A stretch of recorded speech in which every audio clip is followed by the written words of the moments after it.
muzeyde, bu acayip yerde selamlayım. Sizni көрмеге pek memnunum. Bugün biz böyle bir büyük salonda değil de ama dostane muhitte bulunamız. Ve benim için bu pek emniyetli bir an. Devam edeyim. Дело в том, что мы, создавая этот проект, работая над этим проектом, меньше всего, наверное, когда мы начинали работать, мы думали о том, как мы будем его презентовать. Потому что этот проект стал продолжением другого проекта. Вы знаете, что уже более года, года полтора или даже года два уже, вместе с этим интересным молодым человеком, с Рифатом Изетовым, мы проводим по всему Крыму лектории. Лектории в рамках проекта DERS – это такие просветительские лектории, на которые мы их приглашаем всех погрузиться в нашу родную крымско-татарскую культуру для того, чтобы не открывать, а возвращать себе те знания, которые почти утратили за годы в депортации, за трудные годы возвращения, когда было не до культуры. И сегодня, вот благодаря таким энтузиастам, как Рифат Изетов, вот той молодежи неравнодушной, мы сегодня открываем заново эти страницы и возвращаем себе эти знания. Дело в том, что мы уже не один город посетили с лекцией о крымско-татарской музыке, и в том числе о музыкальных инструментах. И каждый раз после этих лекций Рифат ко мне подходил и говорил: нам совершенно нечем иллюстрировать. Я говорю, как? Ведь же вот забейте в Google, полно, наберите саз, наберите баглама, наберите какие-нибудь другие инструменты, полно картинок. Нет, говорит Рифат, это все не то. Это не крымско-татарские инструменты. Это инструменты либо азербайджанские, либо турецкие. И для меня это тоже было удивительным, что вот это искажение, оно началось даже не вчера, и не год назад, и не 10 лет назад. Это искажение началось 50 и более лет назад, потому что, когда издавались первые сборники, об этом уже расскажет подробнее Рифат, уже тогда печатались не изображения крымско-татарских инструментов, а совершенно другие. И вот, озадачившись этой проблемой, мы начали думать, а что мы можем сделать? Да, вот понятно, что мы не можем многое, но что мы можем сегодня? И вот у нас создалась такая небольшая команда. Рифат Изетов, музыколог, тоже исследователь Игорь Хаджиниязов, он работал удаленно, художник-дизайнер Мадина Марзоева. И вот у нас закипела эта работа, мы начали восстанавливать, как же выглядели крымско-татарские национальные инструменты, многие из которых утрачены, и сегодня их даже нет физически, чтобы вот пойти посмотреть, пощупать. Бахчисарайский музей, Симферопольский музей культурного наследия. То есть все, что было в открытых источниках, да, вот сейчас, к счастью, открывают свои источники западные музеи, там, да, цифруют и выставляют свою коллекцию. Так у нас появились сведения из Берлинского музея. И вот по крупицам, собирая, измеряя там, с линейками, с миллиметрами, рассчитывая какие-то расстояния, эта работа проводилась. Благодаря таланту Мадины Марзоевой, нашей замечательной художницы, дизайнер, это все приобрело художественную еще форму. Да? То есть это не просто реконструкция графическая, это еще ожило в цвете, заиграло какими-то красками, и получился такой набор открыток. Но мы и на этом не остановились. Рифат Бей, как поступим сейчас или покажем? Открытки? Да. Вот посмотрите, да, мы еще расскажем. Здесь каждая деталь не случайна. Вот они так выглядят. В наборе 12 открыток. Мы упомянули, какими источниками мы руководствовались. Также тут есть библиография, да, вы можете обратиться к ней, если вы хотите самостоятельно изучать эту тему. Я думаю, что это будет полезно для наших музыкантов, для тех, кто сегодня продолжает дело развития крымско-татарской музыки. Вот, это, например, кавал, да. Вот. Если вы посмотрите с другой стороны, то помимо описания вы увидите такой QR-код. Этот QR-код нужен для того, чтобы вы могли послушать звучание этого инструмента. Если вы наведете ваш смартфон на этот QR-код, он вас выведет на звуковую дорожку, в которой будет комментарий от Рифата, и будет максимально старое звучание инструмента, которое мы смогли найти. Это и записи 30-х годов, и 40-х годов. То есть все, что в данный момент было нам доступно, максимально старое, аутентичное, приближенное к вот тому оригинальному звучанию, мы это нашли и использовали. В этом деле нам помог Искендер Асанов, тоже член нашей команды. Это саунд-дизайнер, который, да, без которого не обходится ни один наш проект, Старлсон. И он это дело оформил, и таким образом у нас появилось такое ноу-хау в этом проекте. То есть вы сможете не только посмотреть, почитать, но и послушать. А сейчас я хочу передать слово Рифату Изетову.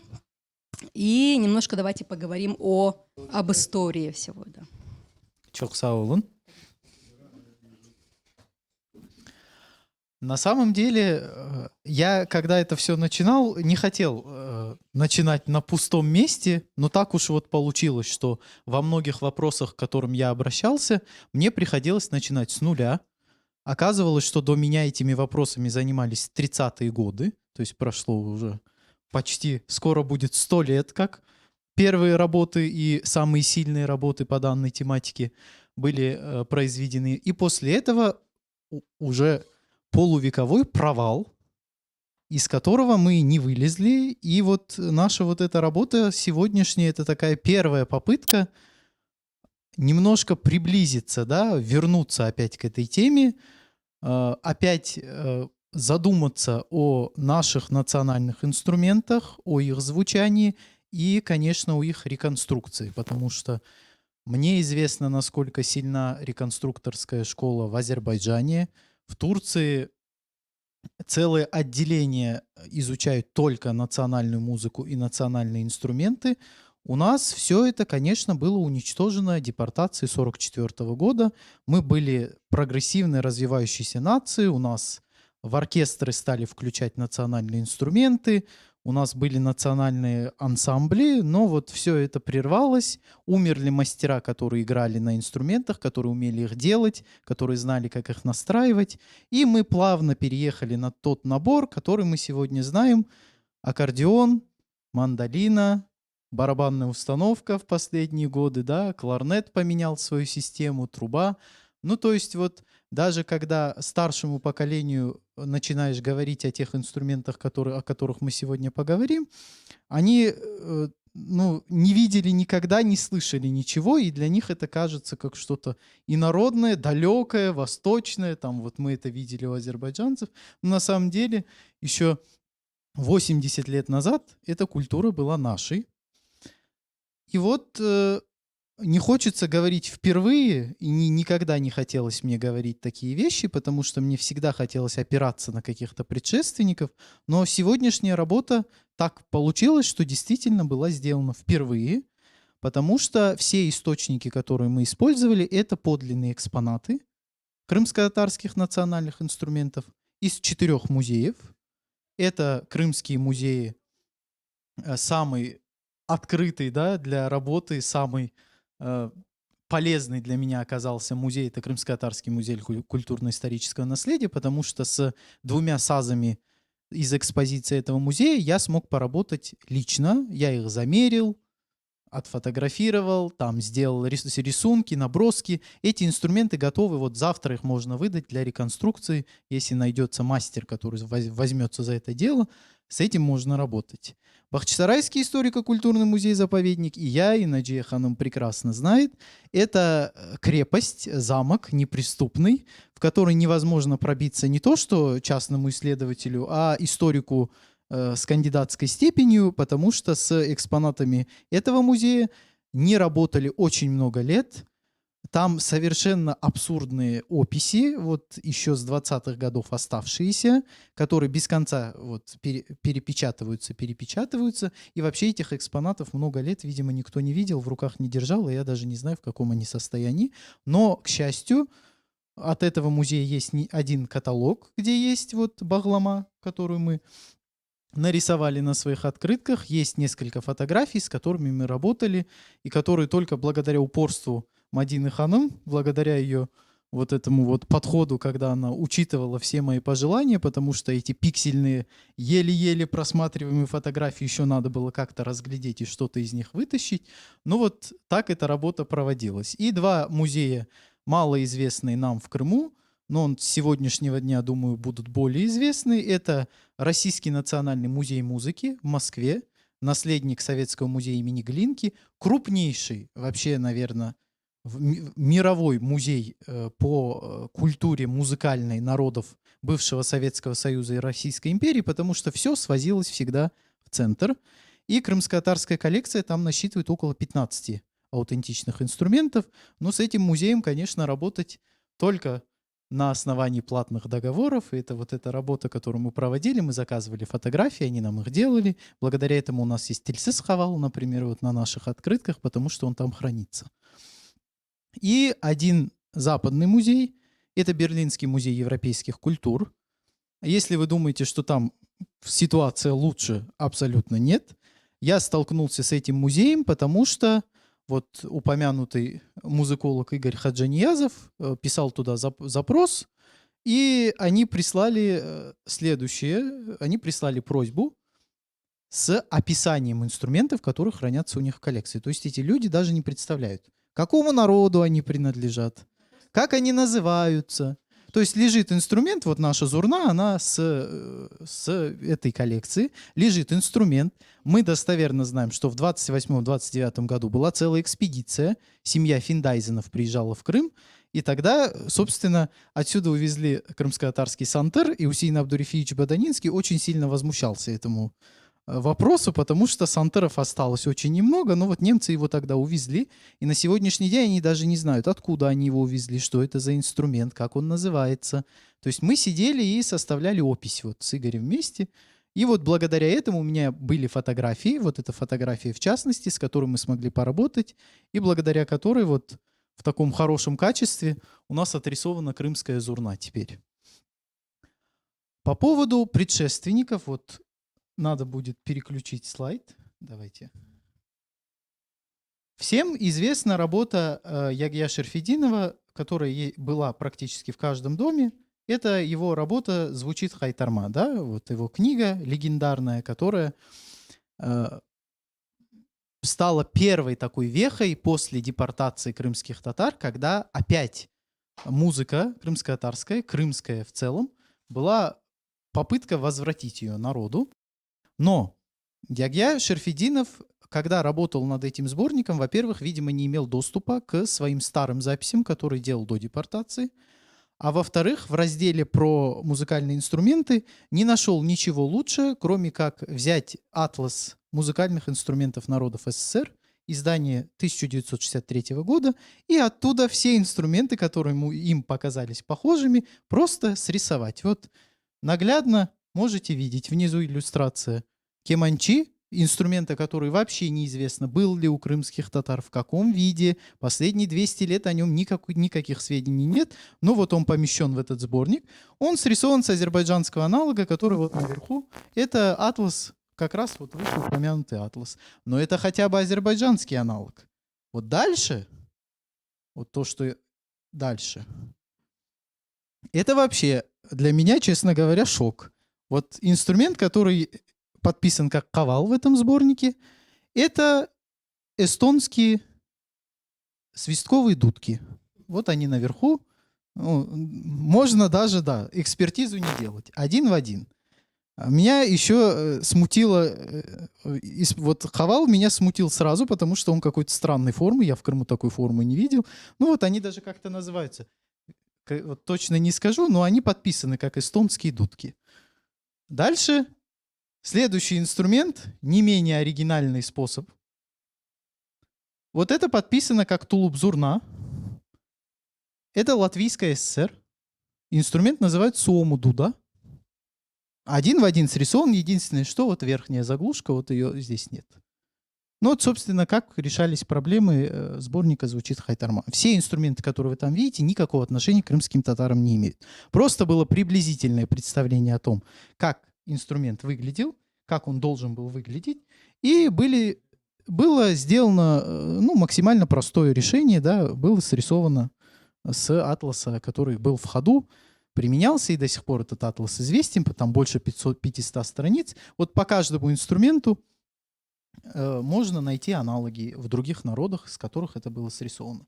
Поэтому этот сборник, несмотря на свою выдающуюся ценность, письменные свидетельства в нем ценны, но свидетельства вот именно визуальные, да, вот эти рисунки, они максимально ужасного качества и максимально ужасного решения.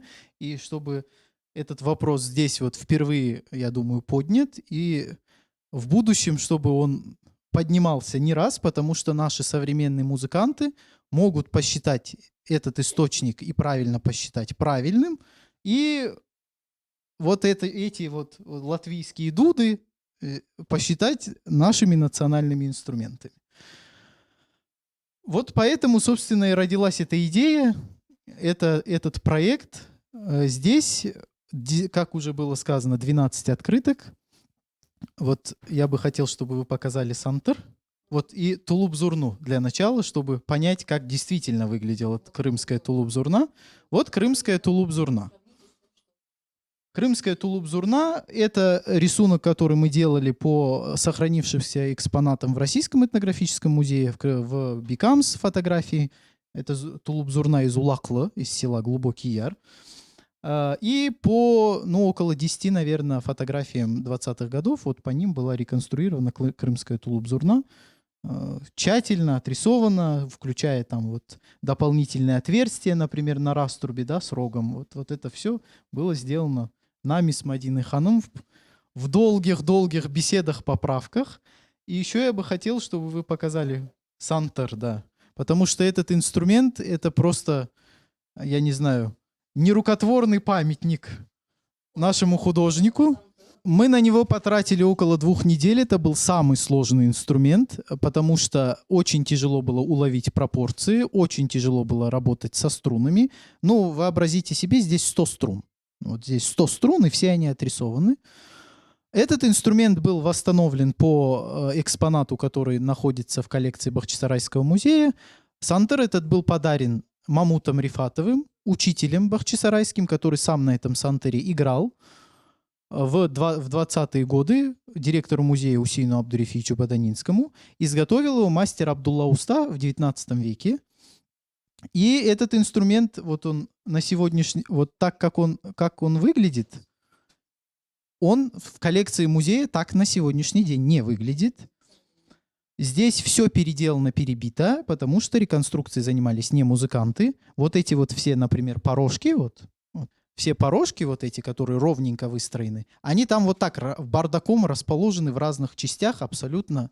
То есть люди не понимали, что на этом инструменте когда-то играли, они просто расположили элементы, которые были как могли, потому что этот инструмент тщательно реконструировался в 90-е годы, потому что его поел шашель, как мне говорил директор Серверы Бубикиров, и он был в угрожающем состоянии. Была заменена дека. Ну, в общем, очень много переделок было, мы его восстанавливали по старой фотографии. То есть Мадина Ханым сидела, мы с ней вместе сравнивали старую фотографию, новую, выстраивали все это в рядочек. Вот, собственно, 100-струнный инструмент на сегодняшний день вот так вот восстановлен. И второй инструмент из коллекции Бахчисарайского музея, тоже который заслуживает отдельного внимания. Я им очень горжусь, так же, как Сантером, потому что это тоже документальная такая реконструкция получилась. У этого инструмента богатая история. Он был куплен тоже в 20-е годы в экспозицию музея у бахчисарайского жителя Исмаила Тимиркая. Об этом всем можно будет узнать по QR-коду. И ему он достался еще в 1865 году от князя Мамутбея Хункалова. Хункалова — известная в Крыму дворянская фамилия. Он небольшой совершенно, то есть это не вот эти вот огромные турецкие сазы, которые на сегодняшний день в массовом производстве. Он совершенно небольшой, тихий камерный инструмент, и он тоже весь искорежен, перекорежен, там перебиты лады. Вот эту кисточку мы восстанавливали, инкрустацию мы восстанавливали, вот эти порожки, которые должны быть ровные, они там все вот так. Одни по диагонали, другие так, другие этак. Ну, в общем, этот инструмент тоже пришлось реконструировать. Вот такая работа на сегодняшний день была проведена. Я не могу сказать, что это какая-то точка, да, или даже первый шаг какой-то вот к документальной реконструкции, потому что документальная реконструкция — это замеры, это возможность работать с инструментом, делать экспертизы, делать попытки воссоздания, да, то есть это должны быть мастера, которые будут пробовать хотя бы это делать.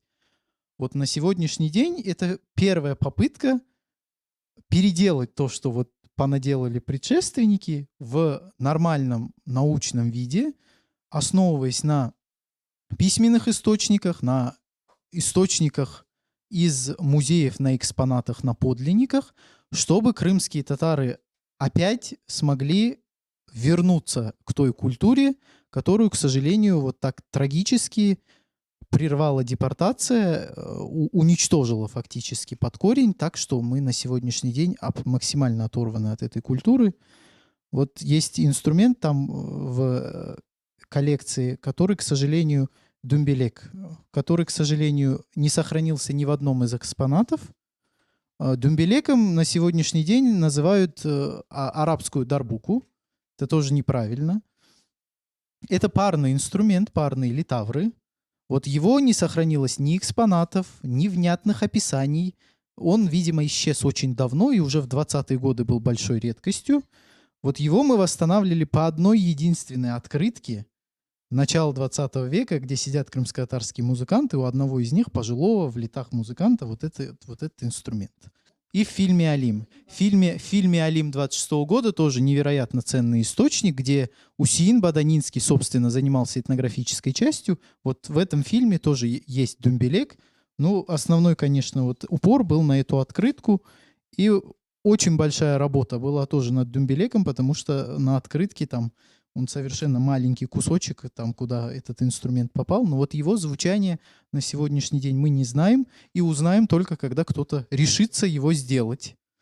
Поэтому этот инструмент, вот один из немногих, остался без аудио, не именно вот звучания инструмента. Обложка выбрана тоже не случайно. Обложку мы делали в последний момент, когда уже все было, весь набор открыток был готов, и очень долго думали над тем, как мы хотим видеть обложку нашего набора открыток. Ну, мне сразу в голову пришло, конечно, изобразить несколько музыкантов, известных широко, но на сегодняшний день имена которых не так известны и во многом забыты, из разных миров эти музыканты. Вот в центре человек, которого вы видите, и видите наш сантер, это наш как бы светило, наша гордость бахчисарайская, это Мамут Уста Рифатов. Об этом человеке можно говорить отдельно часами. Это и мулла, это и учитель, это и благотворитель, это и ближайший соратник Исмаила Гаспринского. Это первый учитель, который работал по новому методу, который, не жалея средств, сил, потратил большую часть своей жизни на народное образование, и который вот к 20-м годам оказался одним из последних музыкантов, которые умели делать старые, еще с ханских времен оставшиеся национальные инструменты, умел на них играть. Он был сантырджи и на сазе играл. Еще от отца им было усвоено, отцом от деда, естественно, это ремесло. И вот нам повезло, что в 30-е годы, до 1937 года, когда всю семью Рифатовых репрессировали, этого человека успели записать, он успел передать какие-то сведения, были сделаны фотографии, и была сделана также запись на грампластинку. Рядом с ним, вот если Мамут Уста, его собственный сын, композитор Асан Рифатов, называл Авескяр, любитель. Почему он ему дал такую оценку? Потому что он музыкой не зарабатывал на жизнь. Это была домашняя, камерная, тихая музыка. А рядом с ним сидят двое профессиональных музыкантов, легендарных салачикских музыкантов, известных во всем Крыму. Это Аппаз Уста, скрипач, и один из старейших бахчисарайских музыкантов Сулейман Мимишев, дареджи на даре. Эти музыканты, ко всему прочему, помимо того, что это звезды Бахчисарая, звезды Крымского радиокомитета и звезды нескольких фестивалей, вот они даже в Лондон ездили в 25 году от крымской делегации, они еще и учителя нашей замечательной, известной певицы Сабрия Аптей Реджеповой. То есть очень много народного, чего она усвоила от этих мастеров. Вот единственный, кто у нас остался такой неизвестный, неузнанный пока, он на одной фотографии с этими Усталар в 20-е годы в Бахчисарае. Он играет на зилли дауле, на инструменте, который тоже представлен в нашем наборе открыток, но вот он пока не узнан, да, единственный на этой фотографии. Вот такой набор. и мы их поместили, получается, музыкантов разных эпох, разных времен, да, ну, приблизительно более-менее в один период они жили, но мы их поместили рядом, хотя рядом они нигде не записаны. Они жили в один период, хорошо друг друга знали, дружили, но это немного люди из разных миров. Это люди, которые родились с инструментом в руках и всю жизнь зарабатывали, а это человек, который играл эту музыку вот высокую, элитарную, которая сохранилась в семье. Эту музыку не все слышали, не все знали, и исполнители были единицы. Вот это вот такой хранитель именно одного пласта, а это совсем другой пласт. И вот это более высокий стиль, да, совсем вот из другого мира, камерный такой вот, внутренний, домашний, который был только у образованных людей. И вот они так вместе органично представляют разные ответвления культуры, и они действительно были знакомы и тесно взаимодействовали в 20-е, 30-е годы.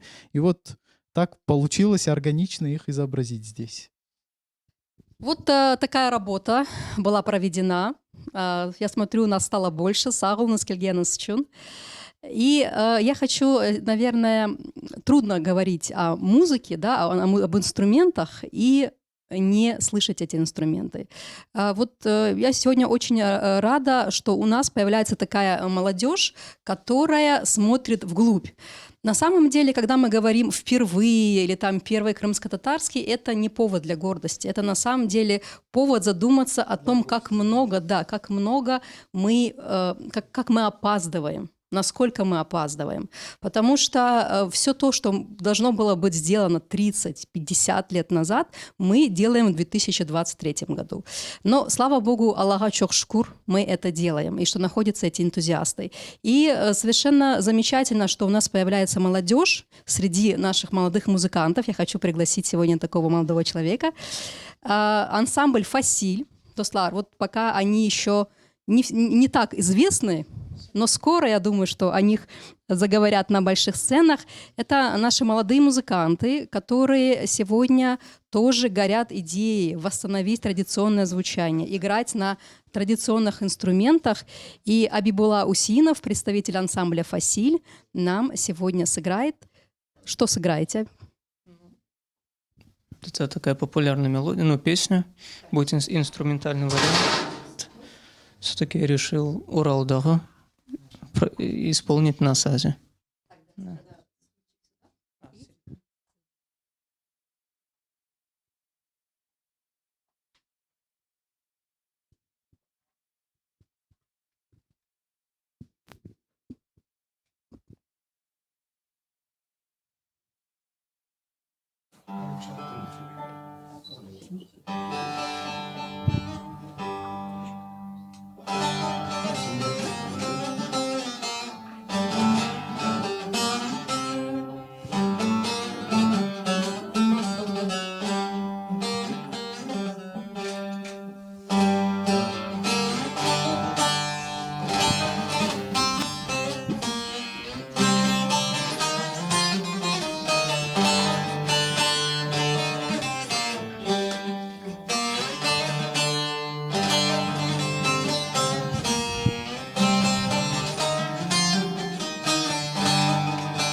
нас много уважаемых гостей, и вот есть среди нас два моих старших товарища, которых я хочу пригласить сюда, дать им слово.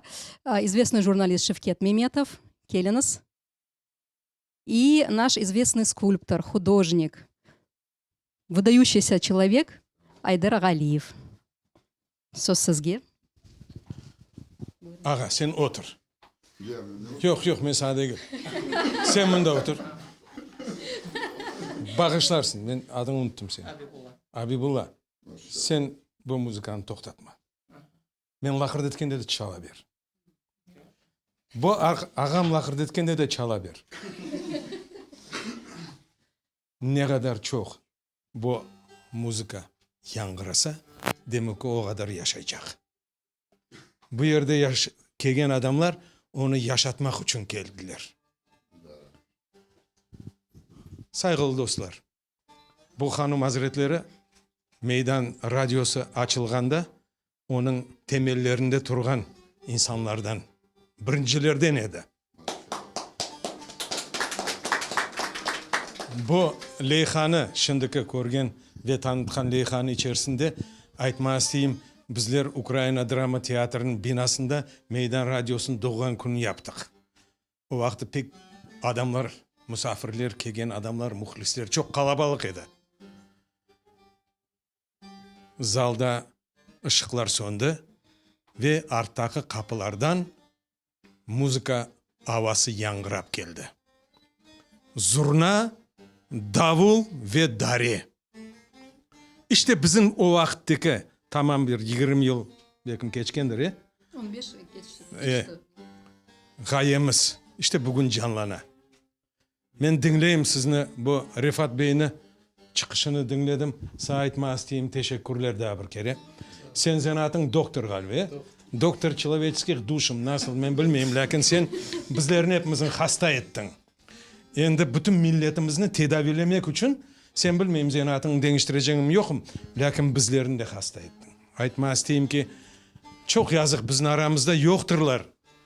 Saygılı heykeltıraş dostumuz çalışkan üniversitetin hocaları Nariman Abdulvapov'unu görmeyeyim üçündür. Bir sıra maestraların görmeyeyim. Müzika, çalgı, solfeggio okugan hocalarımı görmeyeyim. Kompozitör, bestekar Mirze Halitova'nı görmeyeyim. Olar yoklar. Айтмас diyeyim. Birinciden mında kelmek gerek edi. Saygılı rektörün özü Çingiz Yakubovich.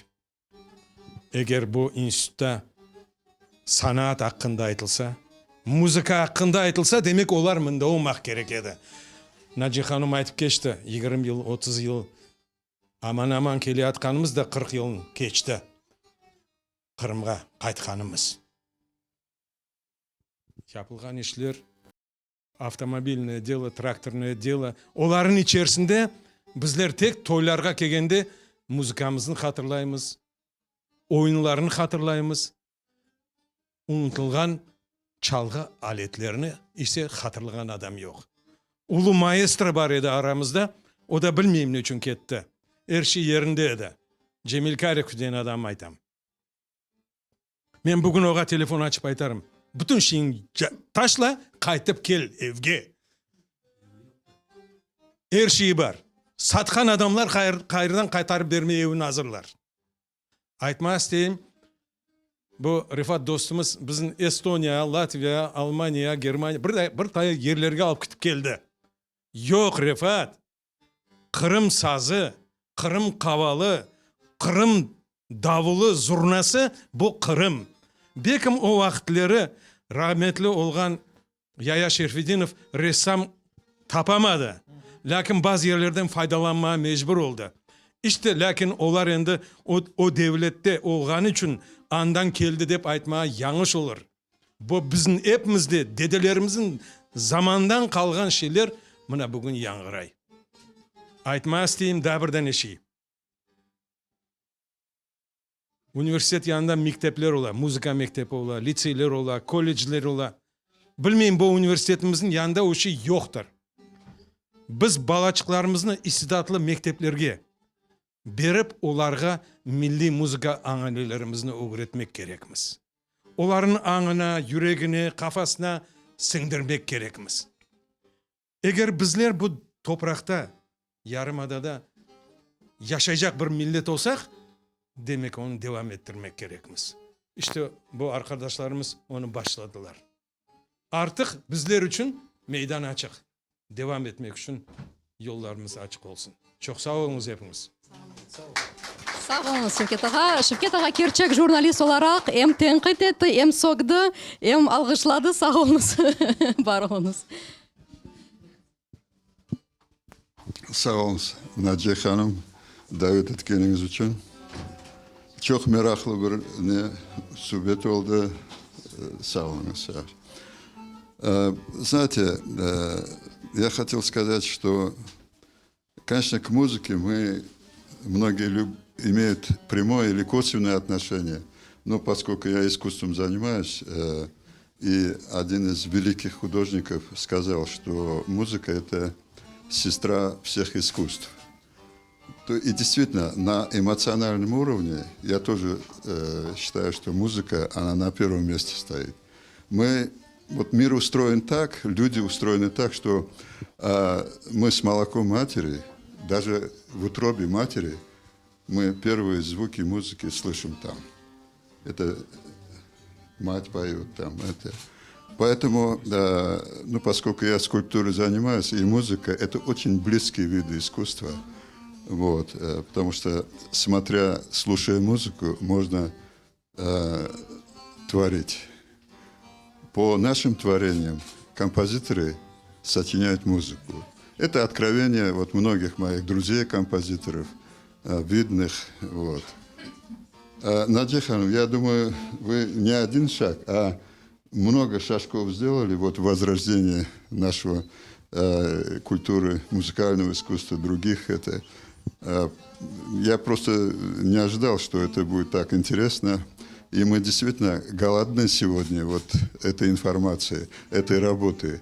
Потому что искусство, если сделать перерыв в любом виде искусства, прикладном, в изобразительном, музыкальном, если сделать 5 лет перерыва, мы отстаем на 10-15 лет. Нас 50 лет не было в Крыму, значит, мы отстали где-то на 100-150 лет. Поэтому бүгінгі yapқан işlerimizге sağ olunuz, teşekkürler. Sağ olunuz. Sağ olun Сайдар Аға. Эрвақыт сізні көрмеге пек мемнунмыз. Я хочу поблагодарить еще тех людей, которые нас поддержали в этом нашем начинании. Это музей Золаман, музей Айдера Халилова, в котором мы сегодня находимся. И это тоже человек, который горит идеей возрождения культуры, его изобразительной культуры. Это каждый раз, попадая в этот музей, я испытываю эстетическое удовольствие. И здесь есть экскурсии, вы можете обратиться к Эльзаре Ханум, она находится среди нас. И Эльзара Ханум вам по вашему запросу может провести экскурсию. Я хочу поблагодарить Крым Кавесы, это наши друзья, которые всегда откликаются и поддерживают наши инициативы для того, чтобы мы могли пригласить друзей, угостить их кофе. И еще сегодня вместе с нами замечательная Диляра Ханум, это Денис Кейтеринг, тоже такая служба кейтеринга, обращайтесь, человек, который украсит и сделает вкусным ваш праздник. И я не знаю, что еще, наверное, сказать, сколько мы сказали. Мы, наверное, будем дальше говорить с нашими проектами. Эти наборы открытки мы выпустили тиражом 500 экземпляров. Они будут доступны в продажах магазина Хазине, Диля Вербия сегодня вместе с нами, и в магазинах Терджиман. И небольшой тираж, и мы надеемся, что он станет таким хорошим подарком, хорошей памятью на ваших полках. И опять-таки это один из шажков по возрождению нашей музыкальной культуры. Всех очень рады видеть сегодня. Чох сагылныз келгеніңіз үшін, тәшриф бүйіргеніңіз үшін, сіздің көрмеге пек мемнунмыз. Мы можем провести время дальше в неформальной обстановке, общаясь за чашкой кофе. Погода прекрасная, и атмосфера музея Золаман замечательная. Я приглашаю вас дальше наслаждаться общением. Кстати, забыла же сказать, да, еще один момент. Если можно, Рифат-бей, пролистайте. Мы настолько увлеклись, настолько нам понравились эти картинки, которые нам сделала Мадина Ханум, мы сделали такие стикер-паки. Это наклейки. Они вот у нашей Мирьям Хану можно их приобрести. Их можно наклеивать на телефоны, на ноутбуки, на какие-то носители, которые вы захотите. То есть вот тоже максимально, так сказать, в народ распространить, пустить. Их можно приобретать детям и для того, чтобы популяризировать на различных носителях наши музыкальные инструменты. Вот такая идея, и она тоже сегодня будет представлена.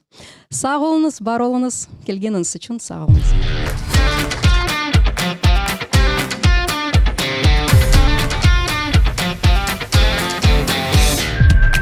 Сейчас я вам покажу.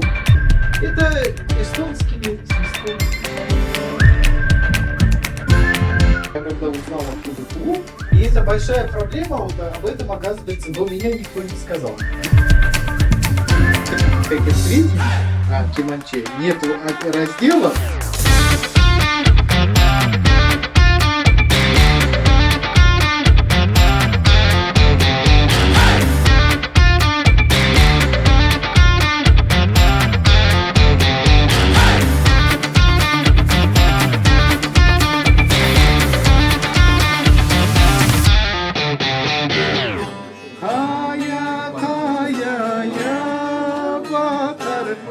Kayadan seller akar, kayaya bakar, kayadan seller akar.